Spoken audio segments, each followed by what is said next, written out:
예수님이 함께 하시는 교회, 예수님이 함께 하시는 교회라는 제목으로 말씀을 좀 우리들이 함께 나누도록 하겠습니다. 오늘 우리가 보는 이 마태복음 21장의 말씀은 예수님께서 예루살렘에 올라가셔서 예루살렘에 있는 당시에 정확하게 하면 헤롯 왕이 지은 성전에 들어가신 이야기입니다. 그런데 오늘 우리가 이 말씀 속에서 두 개의 교회를 보려고 합니다. 하나는 눈에 보이는 교회이고 하나는 눈에 보이지 않는 미래의 교회가 될 교회, 그 교회를 우리들이 함께 보려고 합니다. 왜냐하면 우리가 69주년을 맞이하면서 과연 하나님이 기대하시고 하나님이 원하시는 교회가 어떤 교회인가를 우리가 좀 알고 우리가 이제 70년을 향해 나갈 때 하나님이 기뻐하시고 하나님이 원하시는 교회를 우리가 세워가야 하기 때문에 오늘 말씀을 통해서 정말 하나님이 기뻐하시는 교회, 그 교회가 어떤 교회인가를 함께 생각해 보려고 합니다. 첫 번째 교회는 예루살렘에 있는 헤롯 성전의 교회입니다. 그림 자막을 보면 조감도가 이렇습니다. 여러분, 그런데 이 헤롯 성전은 역사와 전통이 있는 그런 대단한 교회였습니다. 특별히 헤롯 왕이 로마의 황제로부터 이 유대 지역의 왕으로 임명을 받고 난 다음에 유대 사람들에게 인기를 얻기 위해서 이 성전을 짓습니다. 여러분, 그런데 이 성전을 짓는데 얼마나 어마어마하게 짓냐면 예수님이 오기 전 20년 전부터 공사가 시작이 됩니다. 그리고 예수님이 오고 난 63년에야 이 성전 공사가 끝날 정도로 어마어마하게 오랫동안 지었습니다. 그러니까 예수님이 오셨을 때도 이 헤롯 성전은 여전히 공사가 진행되고 있을 정도로 거대한 성전이었습니다. 여러분, 기록에 하면 이 성전의 면적이 얼만큼 크냐면 축구장 20배 정도의 크기라요. 그러니까 축구장 20개를 모아놓을 정도로 큰 면적을 가진 성전이었다는 겁니다. 그리고 이 성벽은 26m짜리 성벽인데 이 성벽 전체가 새하얀 대리석으로 다 인테리어를 해놨다는 거예요. 더 나아가 성전 지붕은 금으로 완전히 다 성전 지붕을 다 치장을 해서 밖에서 보면 정말 아름답고 화려한 성전이었다는 거예요. 여러분, 그런데 하나님께서 솔로몬을 통해서 처음 성전을 짓습니다. 그런데 하나님께서 성전을 이 땅에 세워주실 때 이 성전에서 사람들이 자유롭게, 그것도 모든 사람들이 자유롭게 하나님께 제물을 드리면서 예배를 드리고 모든 사람들이 와서 기도할 수 있는 그런 장소로 이 성전을 만들어 주셨습니다. 그런데 헤롯 성전에는 모든 사람들이 와서 제물을 드리며 예배하고 또 기도하고 이게 공식적으로는 허락이 돼 있었지만 문제가 있었습니다. 이 헤롯 성전은 모든 사람들이 자유롭게 드나들면서 그렇게 예배하고 기도할 수 있는 장소가 아니라 대제사장이나 서기관이나 장로나 사두개인들이 완전히 이 성전의 이용권을 다 휘어잡고 있었습니다. 그래서 이 성전을 가지고 돈벌이를 하는데 이용해 먹었습니다. 그래서 오늘 예수님께서 너희들이 만민이 기도하는 집을 강도의 소굴로 만들어 버렸다라고 책망하시는 거지요. 여러분, 그런데 왜 이 성전이 돈벌이로 이용하게 되었냐면 유대인들은 12세 이상, 남자들은 13세 이상이 되면 모두가 1년에 3차례 이상 올라와서 이 성전에서 예배를 드려야 합니다. 그런데 올라올 때에는 자신의 형편에 맞게 정말 잘 사면 소를 드리고 조금 중간적으로 산다 그러면 양을 드리고 나는 경제적으로 정말 어렵다 그러면 비둘기를 하나님 앞에 드려야 합니다. 그리고 성전세를 바치게 했습니다. 그래야지 그것을 통해 성전을 운영할 수 있으니까요. 반세겔을 바치게 했습니다. 그런데 유대인들이 이 세겔이라는 화폐를 이용하는 유대인 땅만 살아가는 게 아니라 다른 나라에서도 살고 다른 화폐를 사용하는 다른 지역에서도 살다 보니까 그들이 돈을 가지고 다 올라오면 정작 재물을 살 때에는 세겔을 가지고 재물을 살 수 있어요. 성전세를 낼 때에도 반세겔을 내야 돼요. 그래서 이들이 어떻게 했냐면 다 이 그들이 가지고 온 화폐를 세겔로 한전을 해주는 겁니다. 그런데 한전상을 세워가지고 이 한전상들이 한전하는 데 수수료를 아주 비싸게 받는 거예요. 배보다 배꼽이 큰 일들이 벌어지는 거죠. 그렇게 돈을 벌었습니다. 또 멀리 있는 유대인들이 이 예루살렘까지 소나 양이나 비둘기를 가지고 오기에는 여러 어려움이 있었어요. 왜냐하면 상처가 나면 제물로서 가치가 없어요. 그러니까 분명히 출발할 때는 상처가 없는 온전한 제물들이었지만 오다가 상처가 나면 제물이 없어서 불합격을 받아서 예배를 할 수가 없는 거예요. 그래서 멀리 사는 유대인들이 와서 편안하게 그들이 그리고 안전하게 하나님 앞에 예배를 드리고 돌아갈 수 있도록 하기 위해서 이들의 예배를 돕는다는 목적 아래서 성전에서 소나 양이나 비둘기를 미리 준비를 해 놓는 거예요. 준비를 해 놓을 때에는 제물로서 가치가 있는 그런 짐승들을 준비를 해 놔야 돼요. 여러분 그런데 생각해 보십시오. 한꺼번에 엄청난 사람들이 와요. 그 사람들이 다 제물을 드리려고 하면 그러면 그렇게 온전한 제물로 쓸 수 있는 짐승들이 여러분 얼마나 많겠습니까? 한계가 있는 거예요. 그러니까 제사장들이 적당히 상처가 있어도 자기들하고 결탁한 장사치들이 팔잖아요. 그러면 눈 감아주는 거예요. 합격해 주는 거예요. 그러니까 이런 상품성이 없는 짐승들은 싸죠. 상인들이 싸게 매입을 해가지고 정작 예배를 드리러 오는 사람들에게는 비싸게 받아서 파는 겁니다. 그래서 돈을 벌어서 제사장이나 장로나 서기관이나 이런 사람들에게 같이 돈을 나누는 겁니다.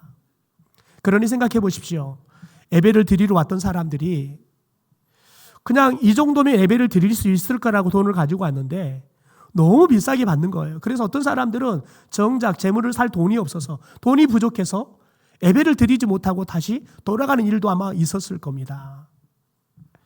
그러다 보니까 이 성전에는 어떻게 보면 대제사장이나 이런 사람들이 성전을 이미 장악한 사람들이 허락한 사람들만이 와서 또 그리고 부유한 사람들만이 와서 예배를 드릴 수 있는 장소가 돼버렸다는 거죠.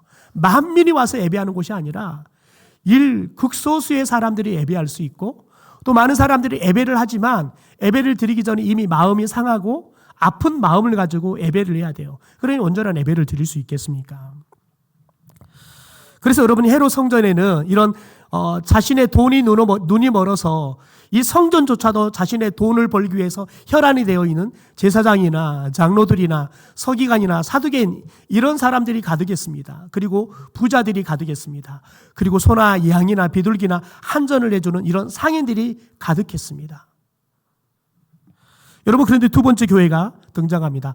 두 번째 교회는 헤롯 성전과는 아주 대조적인 교회입니다. 한마디로 말하면 없는 것 투성이의 교회였습니다. 화려하고 웅장한 건물도 없습니다. 화려한 의복을 입은 성직자도 없었습니다. 있는 거라고는 가난한 사람들, 병든 사람들, 장애인과 어린아이들 뿐이었습니다. 이 두 번째 교회 사람들은 항상 헤롯 성전에 들어가잖아요. 그러면 성전 관리인들에게 쫓겨났습니다. 왜냐하면 본래 장애를 가진 사람들은 성전에 들어갈 수 없었어요. 그리고 너무 어린 아이들도 성전에가 들어갈 수가 없었습니다. 그러니까 당시에는 그들이 기껏 해봤자 성전 안이 아니라 이방인들이 갈 수 있는 이방인의 뜰이라는 곳 거기까지만 들어가는 게 허락이 되었던 거지요. 여러분 그래서 이 사람들은 정작 이스라엘의 여인들이 들어가는 뜰, 남자들이 들어갈 수 있는 뜰 이런 곳까지는 들어가지도 못하고 이방인들처럼 이방인의 뜰까지뿐이 들어갈 수밖에 없는 그런 사람들이었습니다. 여러분 생각해 보십시오. 사도행전 3장에 보면 미문 앞에서 태어날 때부터 걸을 수 없었던 하지 장애인이 구걸을 하고 있습니다. 왜 이 사람이 미문 앞에서 구걸을 하고 있었냐면 이 사람은 장애를 가졌기 때문에 성전에 들어갈 수 있는 게 허락되지 않았기 때문에 그 미문 앞에서 구걸을 했던 겁니다. 여러분 그러니까 두 번째 교회 성도들은 이렇게 헤롯 성전 사람들에게 무시를 당하고 쫓겨남을 당하고 더 나아가서 성전에는 감히 들어갈 생각을 할 수 없는 사회적인 약자들 무시를 당하고 천대를 받는 그런 사람들이었다는 겁니다. 그런데 어느 날 이 두 번째 교회 성도들에게 예수님이 찾아오십니다.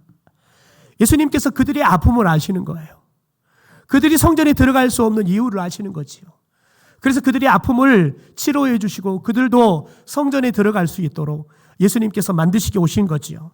더 나아가서 예수님은 그들에게 친구가 되어 주시기 위해서 예수님께서 그들을 찾아오신 겁니다.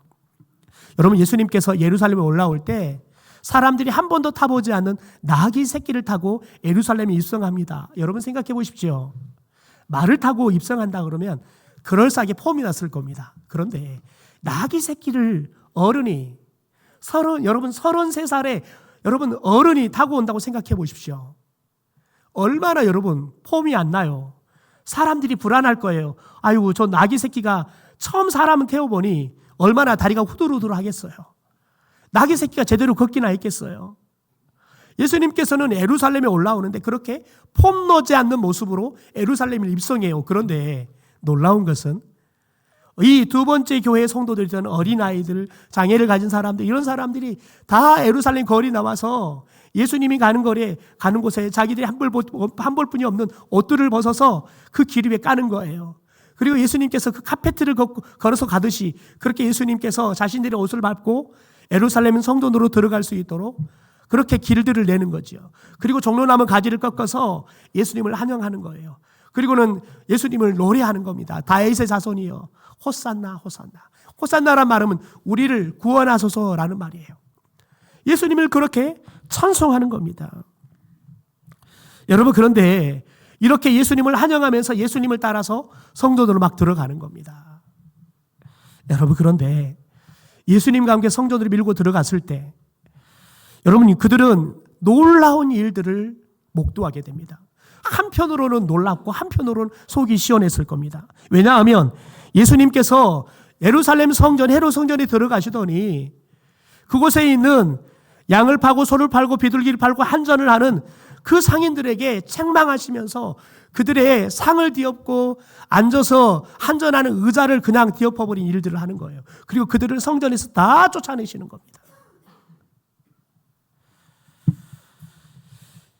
여러분, 오늘 그 말이 12절과 13절이 나와 있습니다. 우리 세번역 성경으로 자막을 통해 한번 읽어볼까요? 시작. 예수께서 성전에 들어가셔서 다 쫓아내시고 돈을 바꾸어 주는 사람들의 상과 비둘기를 파는 사람들의 의자를 둘러엎으시고 그들에게 말씀하셨다. 기록된 바 내 집은 기도하는 집이라고 불릴 것이다 하였다. 그런데 너희는 그곳을 강도들의 소굴로 만들어버렸다. 여러분, 그토록 대단해 보였던, 돈을 많이 벌어서 화려한 옷을 입었던 여러분, 이런 헤롯 성전의 지도자들, 이 사람들을 예수님께서는 책망했습니다. 사람들을 부러워했을 겁니다. 사람들은 우리도 저렇게 되고 싶어, 저렇게 되고 싶은 마음을 가졌을 겁니다. 그런데 예수님은 정작 사람들이 부러워하고 사람들이 우리도 저렇게 잘 살았으면 좋겠다라고 생각하는 그 사람들을 예수님은 책망하셨습니다. 왜요? 그들이 지은 죄가 뭡니까? 모든 사람들이 와서 자유롭게 예배할 수 있고 기도할 수 있는 여러분, 그 하나님의 집을, 하나님의 성전을 그들의 돈벌이를 이용하는 강도의 소굴로 만들어버렸기 때문에 그렇습니다. 여러분, 성전은 하나님의 집입니다. 그래서 하나님께서 이 성전을 어떻게 사용할지 사용 목적을 정하셨습니다. 우리 이사야 56장 7절에 하나님이 정하신 성전 사용 용도를 한번 봐볼까요? 현대인 성경입니다. 같이 읽죠. 시작. 내가 너희를 나의 거룩한 산으로 인도하여 내 기도하는 집에서 너희에게 기쁨을 줄 것이며 너희가 내 제단에 드리는 희생의 제물을 내가 기꺼이 받을 것이다. 이것은 내 성전이 모든 민족의 기도하는 집이 될 것이기 때문이다 라고 했습니다.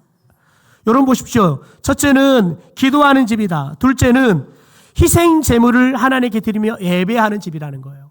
하나님께서 그래서 그들의 기도를 들으시고 그들의 희생 제물을 받으실 그런 장소로 사용하기 위해 성전을 만들었다라고 말을 해요. 여러분, 그런데 종교 지도자들이 실은 예수님이 왔을 때만 이렇게 이 성전을 강도의 소굴로 만들어 책망을 받는 게 아니었습니다. 에레미야 선지자 시대에도 이런 일이 벌어졌습니다. 그래서 에레미야 선지자를 통해서 그들의 조상들이 이 성전을 강도의 소굴로 만들었다가 에레미야 선지자에게 그들이 책망을 받습니다. 에레미야 7장 11절입니다. 너희가 보기에는 나의 이 성전이 강도의 소굴같이 보이느냐? 그렇다면 나도 이제는 너희를 강도들의 무리로 여기겠다. 여호와의 말씀이다. 여러분, 똑같은 일이 벌어졌던 거예요. 그래서 예수님께서는, 하나님께서는 예레미야 선지자를 통해서 그들에게 너희들 강도다라고 그렇게 책망하시는 겁니다. 여러분, 그런데 그들은 그들의 조상들로부터 그런 이야기를 충분히 전해 들었을 겁니다. 그러면 그들의 조상들이 하나님 앞에 지었던 죄를 다시는 범하지 말아야지요. 여러분, 그런데 똑같이 죄를 반복하고 있다는 거예요. 왜요? 여러분, 그것은 학습되는 거예요.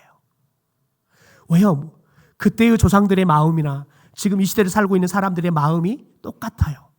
돈을 사랑하는 마음이 똑같아요. 그래서 그 유혹에 빠지기가 아주 쉽는 거예요. 여러분, 그래서 우리들이 하나님 앞에서 온전한 믿음의 삶을 살아가는 건 너무 중요합니다. 왜요? 우리가 그렇게 살고 삶으로 아이들에게 가르칠 때 아이들은 그 유혹이 왔을 때 우리 조상들처럼 우리도 그 유혹에 빠지지 말아야지. 여러분, 결단할 수 있기 때문에 그렇습니다. 저는 오늘 우리 다음 세대들을 앞에서 우리 기존의 성도들이 하나님 앞에 바른 신앙생활을 통해서 하나님을 사랑하고 하나님의 교회를 모든 사람들이 와서 예배할 수 있는 곳, 모든 사람들이 와서 기도할 수 있는 곳으로 만들어가는 그런 건강한 전통을 만들고 후대들에게 그 전통을 가르치고 물려줄 수 있는 그런 세대들이 되기를 주님의 이름으로 축원합니다. 여러분, 첫 번째 교회인 헤롯 성전이 이렇게 예수님께 책망을 받을 때 두 번째 교회는 어떤 일이 일어났을까요? 첫 번째, 여러분, 예수님께 큰 은혜를 받았습니다. 우리 14절 말씀 현대어 성경입니다. 같이 읽죠. 시작. 성전뜰에서 눈먼 사람들과 다리를 저는 사람들이 예수께 다가오니 예수께서는 그들을 다 고쳐주셨다. 여러분, 여기서 말하는 여러분 성전뜰은 이방인의 뜰을 말합니다. 여기까지는 장애인들이 들어올 수 있으니까요. 여러분, 여기에 있는 시각장애인, 다리를 저는 한 자를 예수님께 나와오니까 그들을 다 고쳐주셨대요. 그러니 생각해 보십시오.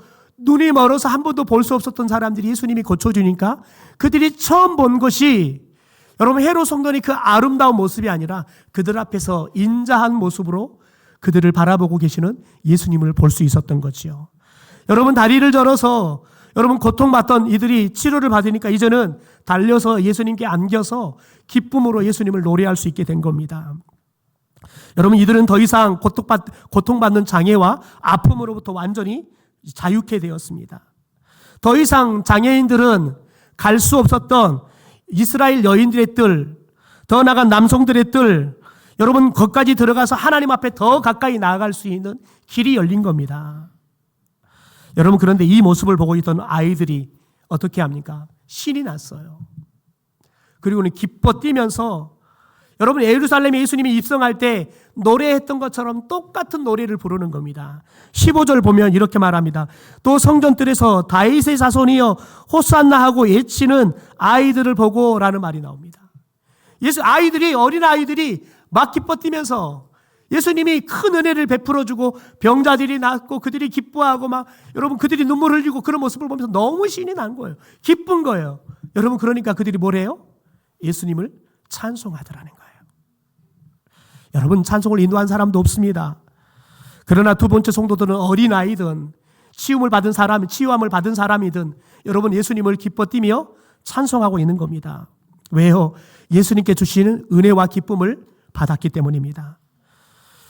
여러분, 그들에게는 화려한 에봇을 입은 제사장도 없습니다.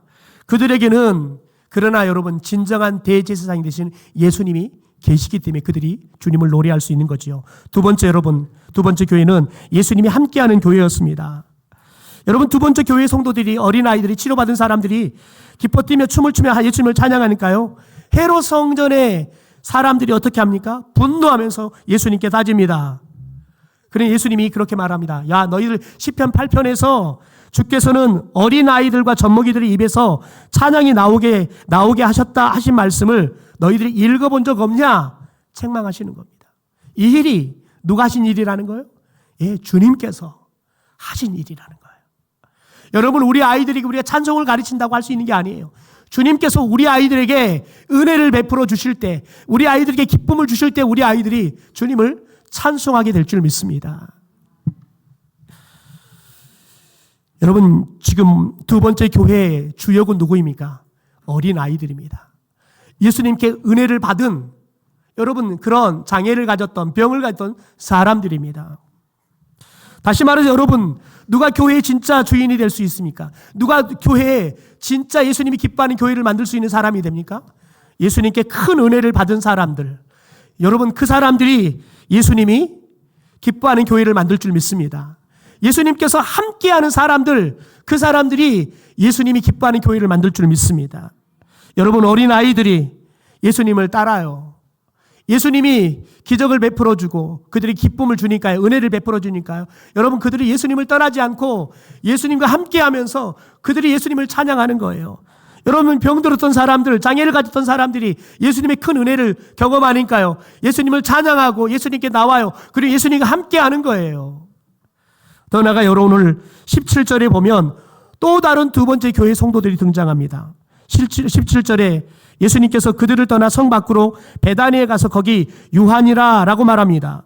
여러분, 예수님께서 예루살렘에 머물지 않고 베다니를 왜 갔을까요? 거기는 두 번째 교회 성도들이 있었기 때문입니다. 여러분, 이 베다니에는 예수님께 큰 은혜를 받은 나사로, 마르다, 마리아 이 세 남매가 있었습니다. 이들은 나사로가 죽었는데 예수님이 살려주는 은혜를 받았습니다. 이들은 예수님이 예루살렘에 오면 늘 함께 여기에 거하고 예수님을 지구청성을 나에 대접하면서 예수님과 동고동락했던 사람들입니다.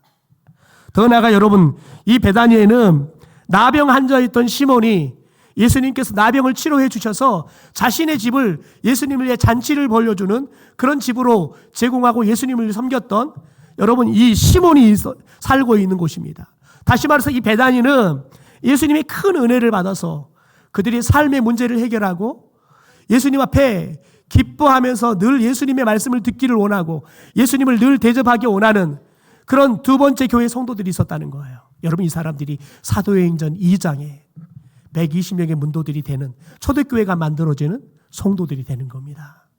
여러분, 오늘 우리 구암교회가 나사로의 세 자매처럼 나병에서 치유받은 시몬처럼 예수님의 큰 은혜를 받는 성도들이고 교회가 되기를 소망합니다. 그래서 우리들이 그 은혜에 감격해서 주님을 찬양하는 그런 성도들, 우리 아이들이 되기를 주님의 이름으로 축원합니다. 우리가 예수님께 나아감으로 우리가 예수님과 늘 함께하고 예수님이 우리와 함께 하시는 그런 삶을 살아가는 저와 여러분이 되기를 소망합니다. 예수님을 위해서 내 것을 기꺼이 내어드리고 예수님과 함께 동고동락하고 예수님을 위해서 내 시간, 내 물질을 드릴 수 있는 여러분, 그런 헌신을 통해서 예수님이 함께하는 삶, 그런 교회가 되어서 예수님이 찾으시는 여러분, 그런 교회가 우리 구암교회가 되기를 주님의 이름으로 축원합니다.